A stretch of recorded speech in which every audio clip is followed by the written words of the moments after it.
Before we begin, I'd like to acknowledge the traditional custodians of the lands we're joining from today. I'm joining from Lisarow on the lands of the Darkinjung people. And I am joining from the lands of the Nyungbul people of the Bundjalung Nation. We pay our respects to elders past and present and extend that respect to all Aboriginal and Torres Strait Islander peoples here today. We acknowledge their deep and ongoing connection to land, waters, language and culture, and recognise that sovereignty was never ceded. This always was and always will be Aboriginal land.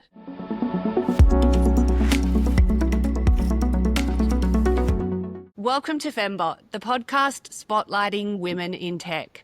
Today's guest is Belinda Pervan. She is the Vice President of Marketing at Veeam Software, and she's leading growth and strategy across Asia Pacific and Japan. Now, Belinda is a veteran of enterprise marketing, leading teams with clarity, resilience, and a deep focus on results. But beyond the numbers, Belinda is a known mentor and advocate for women in tech, which we love, creating space for emerging leaders to grow in environments that are often fast-moving and high pressure. Belinda, welcome to Femmebot. Thank you so much for joining us. Thank you for having me. Hey, everybody. We are going to jump straight in. So what stood out to me, I guess, when we were looking into your career was that in 7 years, you've become VP of Marketing for Asia Pacific and Japan. Tell us what's the secret. Well, look, it's 7 years at Veeam, and just for context, Veeam is a data protection software company. We are privately owned still right now, a $2.5 billion company. But when I joined, it was a $600 million company. So it's really been this incredible growth that I'm really blessed to be a part of. And I'd say that 7 years at Veeam, but it's really 20 plus years in doing this in B2B marketing. I've always been in B2B marketing tech. It's certainly a passion of mine.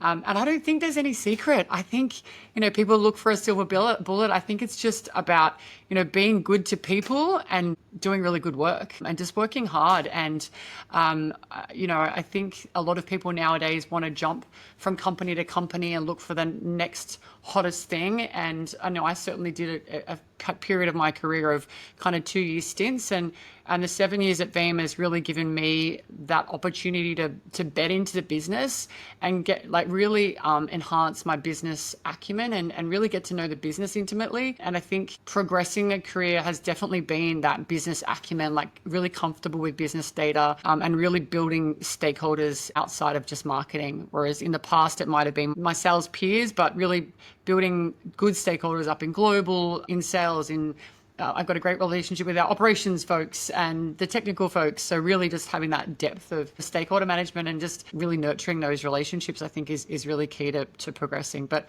no secret bullet, I promise. Because I happened to speak to you earlier in the week just by accident. I feel like you should give everyone a bit of your background as well, because I think that is a bit of the silver bullet as well, your depth of experience. So I would love people to hear about your journey, because it's a pretty incredible journey. So would you be able to just top line tell us what your journey was to get to this space? Yeah, sure. I think like a lot of people fell into this space. I certainly wasn't planning on doing anything comms related. When I left school, I wanted to be an occupational therapist, and I loved math and I loved science. And then still unknown to me why I got a much better mark than I expected. And somehow I ended up in a comms degree, hated it, got out of that and went I got to work for a couple of years. And in that period of time, ended up in an events agency that specialized in technology, did mainly Microsoft events, and realized that I loved it. I come from a tech family, so I've always been comfortable.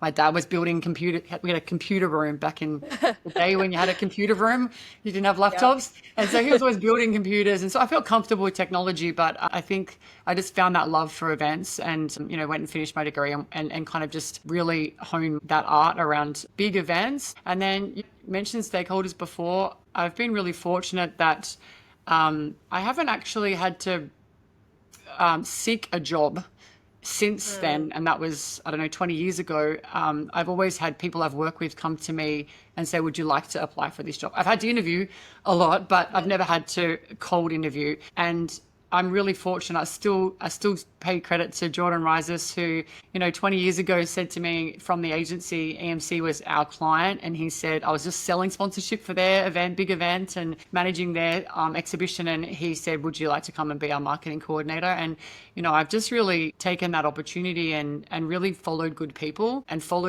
from company to company. But I've always been in B2B tech. It's been something I'm passionate about. And I think the industry has evolved so much that it's not boring, right? I've really just moved from companies that interest me, either companies that interest me, or mainly I've followed good leaders. And I wish I'd gotten over my imposter syndrome younger and done what people had said I should do and taken a few years in sales. That would be my one regret. But really, my career has been very linear. It's not that interesting. A lot of people have these really cool, diverse, exciting career.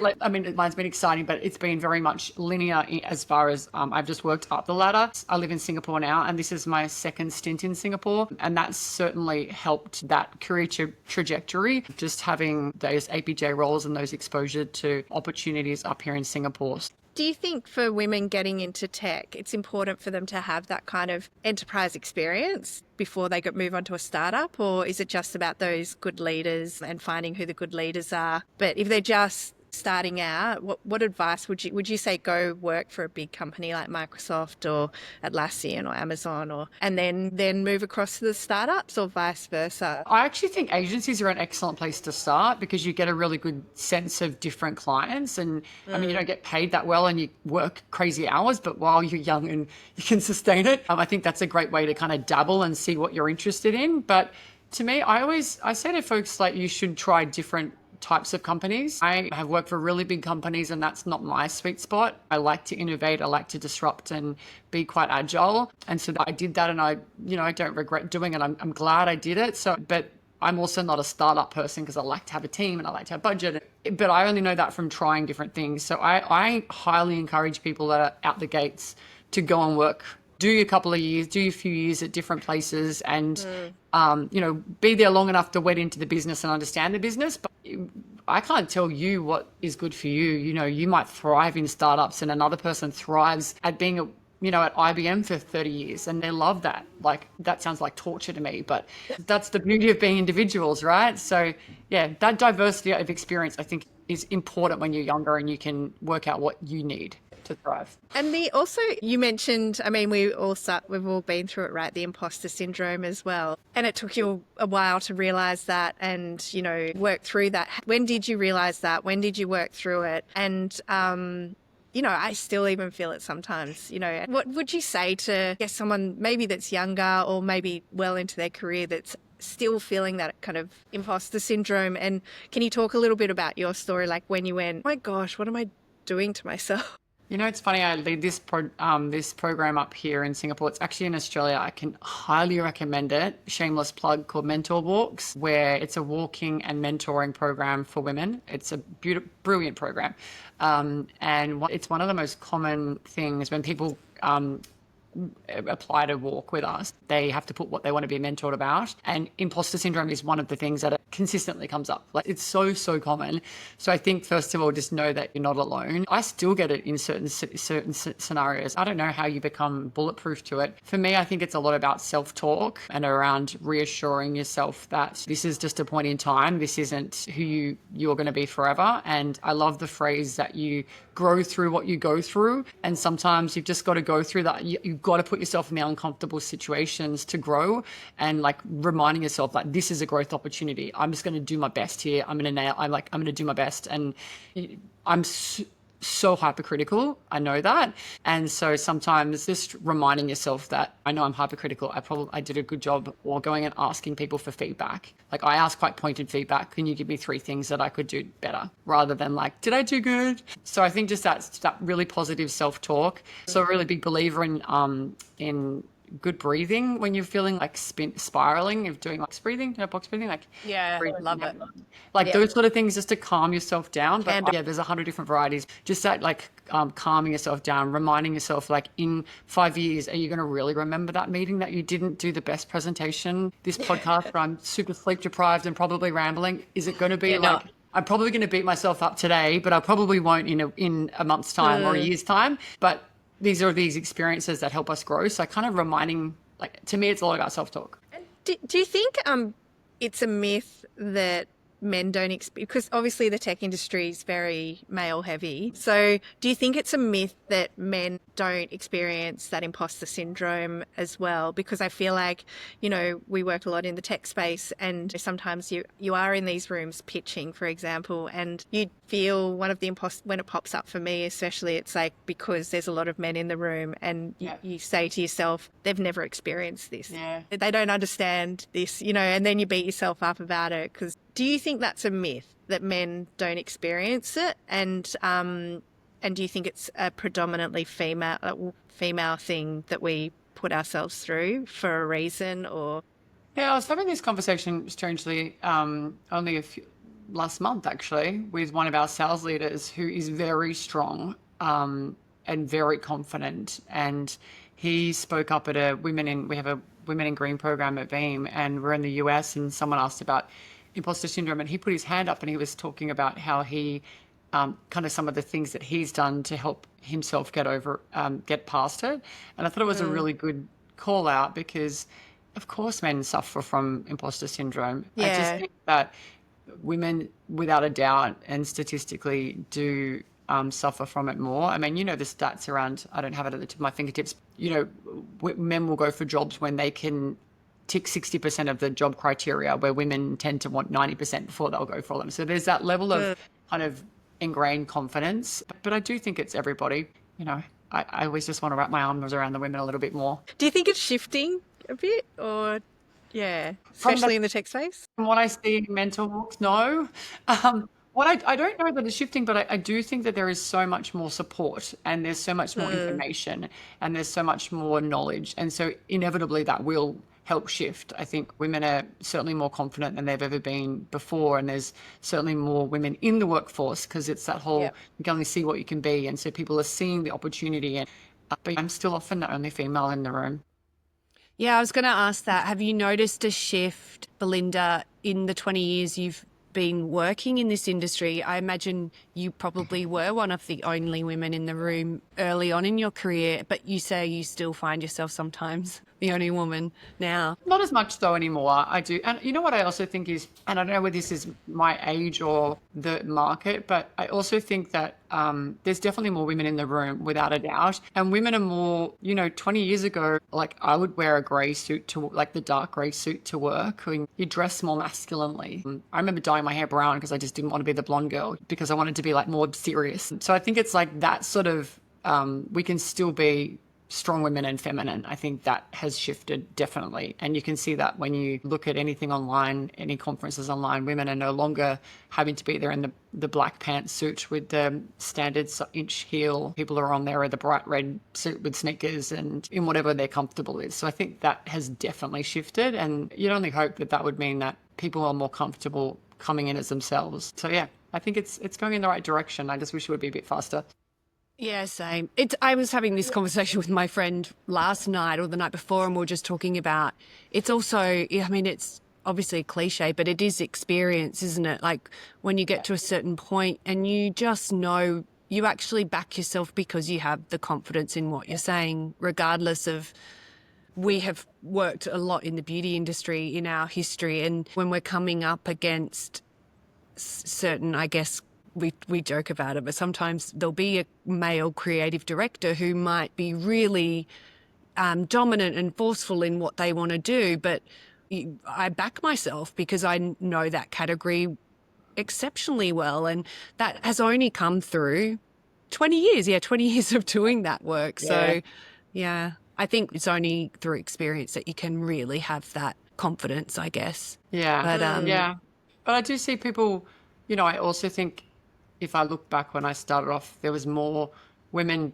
bitching in business, like cutting each other down, cutthroat, whereas I certainly don't see that in tech. I see women uplifting women all the time. It's like, it's a really beautiful trend, right? It's not as volatile as it used to be. So I think that's certainly a shift that I've seen that's positive, at least in tech and world I've seen. And women very open in tech, very open about the upskilling that they had to do or that they are doing and continue to, and that I've really noticed that. Whereas, other industries, people don't share that they've had to do that to get the role, or, you know, it's really open. And I find that super encouraging. And it's just a transparency of how to get there, which is kind of what this podcast is about as well, because I think traditionally we sort of held our cards to our chest more so. You didn't want to give away your secrets. Whereas now I think, yeah, especially in tech, women are really sharing. Yeah. You know, here's what I did. Yeah. And here is this great course and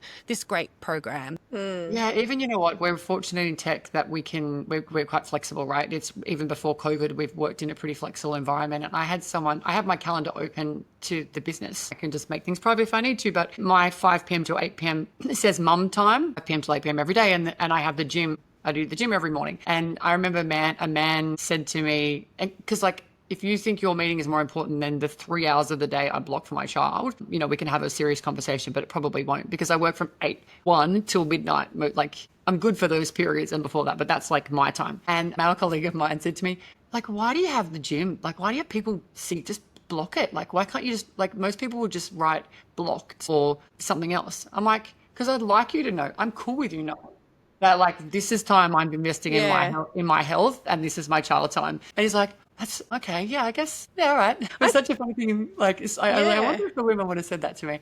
Yeah.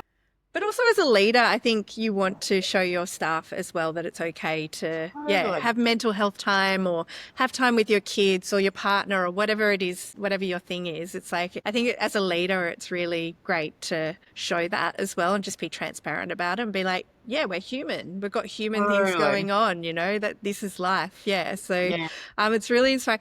Can we speak about, I mean, you've had such an incredible journey at Veeam as well. So can you speak to us briefly? You've kind of transformed the whole kind of marketing function there. I'd love to, I know we chatted about it the other day, but I'd love to speak to you about that as well, and just where it's at now, how you've transformed it from when you started. Yeah, I think the biggest transformation, and I think this is an industry evolution as well, is really, my team are so good with data. And I know this whole data-driven is such a buzzword, but I actually think it's fundamental to business success, and the way that, you know, sales and marketing engage in a really meaningful way and have true partnerships and not treat it as a master-servant relationship. And I think that's making sure that everyone in the team is really comfortable understanding not just how to pull data or read data, but how to action that to have impact, and know what levers they can pull if their dashboards are in the red, and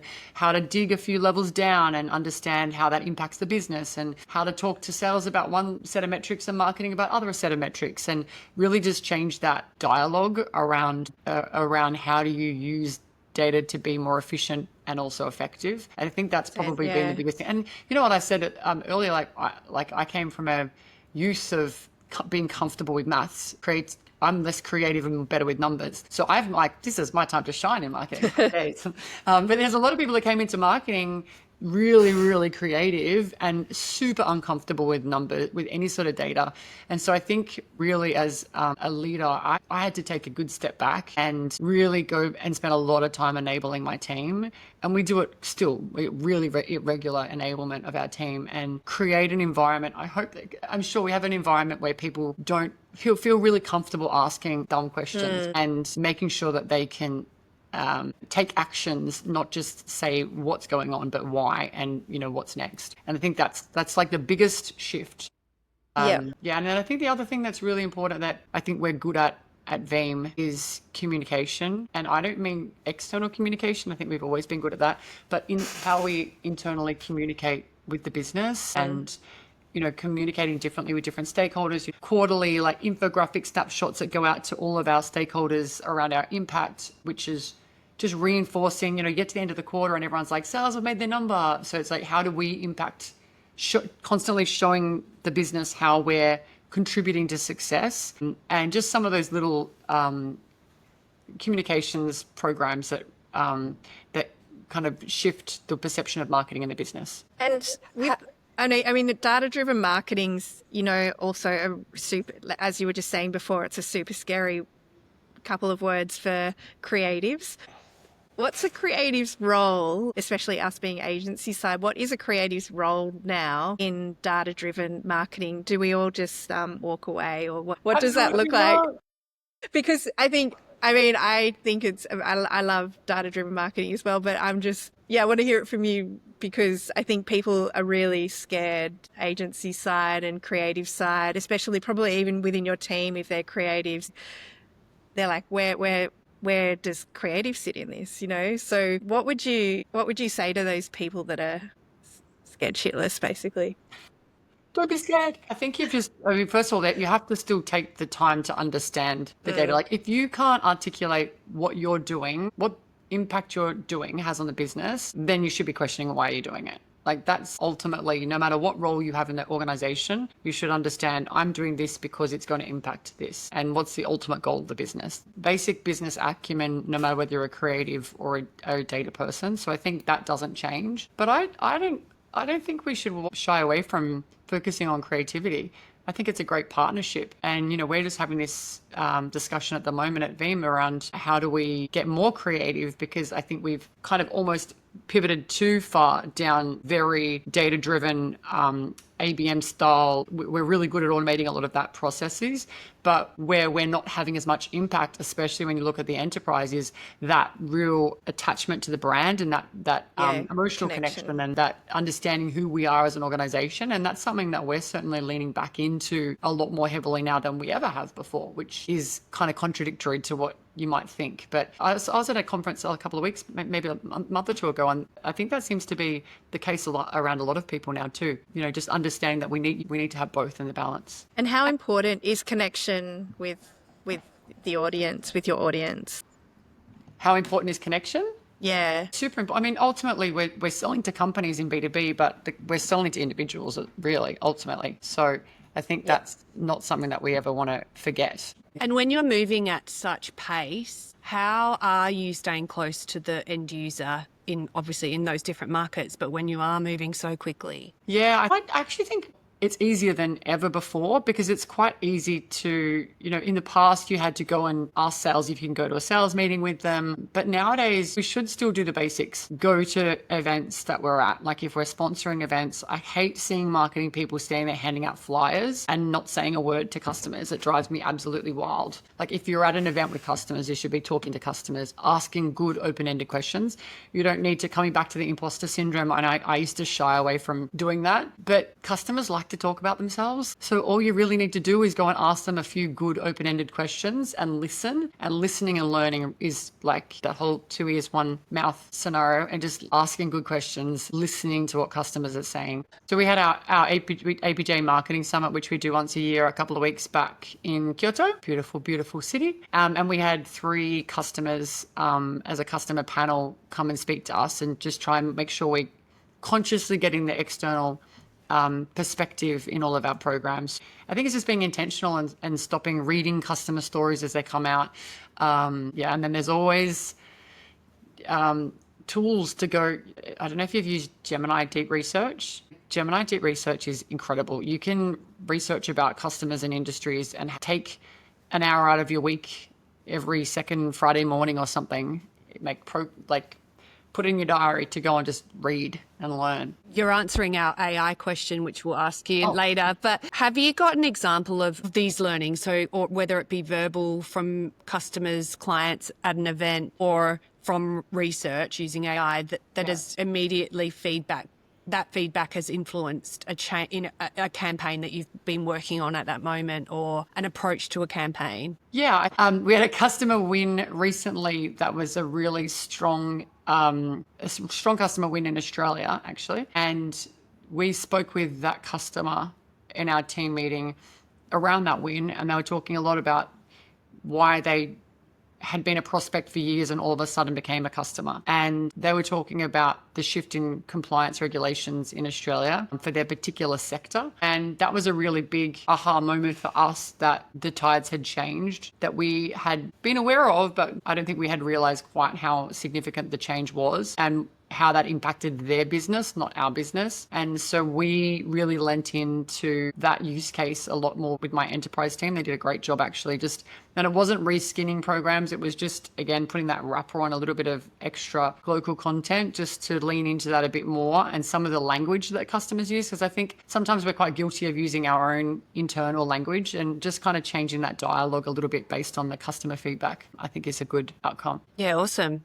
How have you embraced AI at Veeam, and how are you integrating it? I know it's a huge question, Got which to be we could talked probably about. do a whole nother hour session on, but it's got to be talked about because I feel, it's so interesting because we've obviously got a range of different tech clients, and the way that they're using it internally as well as externally. It's super interesting how the actual tech teams are embracing it and the ways that they're embracing it. So because people forget that you've also, as a tech brand, you've also got to upskill your own staff as well. And there's also the same kind of barriers to using new systems, technologies, etc., within a tech company as well. So I'd just love to hear about Veeam, what it's been like, how you're using it internally, but also how you're using it in your marketing and your comms externally. To streamline things, etc. Yeah, it's been a bit of a wild ride, which I'm loving. Our initial response, we're in a pre-IPO stage. We've announced to the market that we are planning for IPO, and I think that's driven a lot of more caution in the business, rightly so. And so I think when all of this sort of started, I don't know, a year ago or so, our company's response was trying to lock it down a little bit. Was like, you can't use it unless you apply through the AI board, or it was quite almost comical. And now the company is in that since then has totally shifted. Our CEO is, we're going to be an AI first company. The first thing they had to do was build it into the product. But from a marketing perspective, we've really had the floodgates open, and it's so exciting. By the time this podcast, I don't know how long until you distribute this is probably all out of date information by then, that we're, really looking at, I think fundamentally we used it as an efficiency tool. So we're a Microsoft house, so a Copilot is predominantly used for us, and our team built a Veeam GPT instance, so they're blessed for Veeam use. Oh gosh, we've just started doing these marketing hacks, 5-minute little internal sharings. And how are our team using just those two things? They're using it for researching into competitors. They're using it to write email copy, questions for panels at events, signs at events. I saw a really cool thing yesterday where my Japan leader, when we used to go take a global webinar and I had to go through the translation team and it came spat out like a month later, he uploads it into Copilot and transcribes the webinar, then it will put the redo the slides in Japanese language. It'll give the speaker notes. He's then saying create a 500-word blog to go with the webinar and a 50-word summary that's SEO optimized that I can use on our landing page. We're using a lot of localization. I think creating presentations, I'm certainly using it when I need it in presentations. Just lots of little use cases like that, I think, has become almost day to day now. I said we have this a internal appreciation tool called Fabric, and every Friday I give somebody some acknowledgement. I quite like it. It's a Friday morning thing. I sit down and have 2-minute reflection on someone that's helped me that week, and I do a Fabric award. And someone in my team said, I just asked Copilot who helped me this week. And I was like, no, we've got to be human still. We have to still think and have this reflection. But then I thought, stuff it. I'll do it. I'll give it a try. And it was so good. It said, Catherine helped you in this meeting, hyperlinks to meetings. And then because it's Copilot, it's scraping all of your Teams meetings or your email, and it just gives you such incredible insight. I'm like, fine, it's great. So a lot of those efficiency tools. That's so good for also that sort of quiet achiever who's maybe actually doing quite a lot that goes unnoticed otherwise. Absolutely.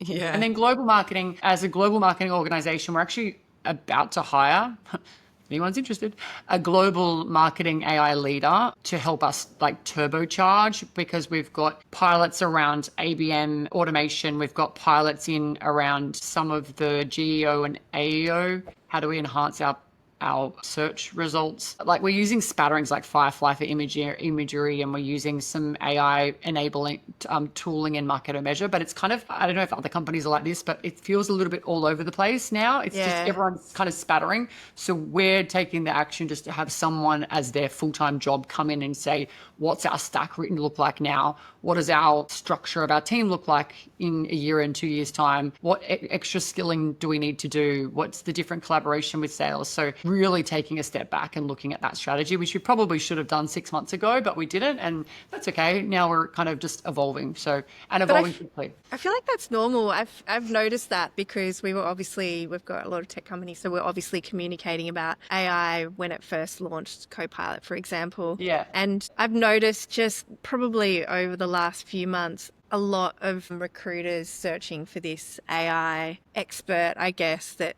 sees the whole brand holistically. It's so interesting because I don't feel like anyone's really an expert, right?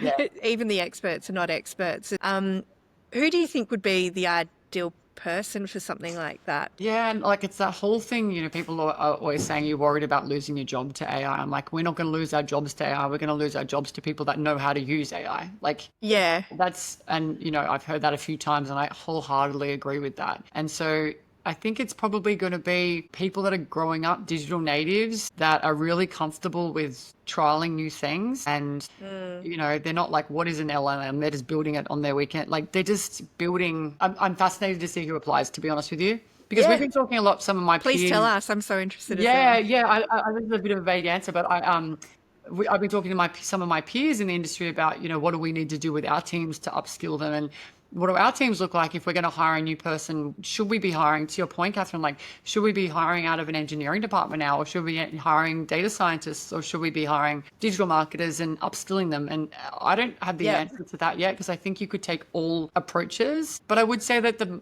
marketing, I hope that what they're teaching at university means that the marketers that come out into the industry are skilled differently from day one as well. I think that different candidates, I think I'm a bit delayed. Different candidates would have a different approach, and it doesn't mean that one is right or wrong. Totally. Right? Because also one person might be thinking more about the teams and making sure that they feel valued and useful and not taking too much away. Or it's like everyone would come at it differently, I think. And it's like, how do you know what is the best fit until you actually put it into practice? Really challenging hire. I just have noticed it a lot popping up, Which I've just seen so interesting. Right? Not just the technology.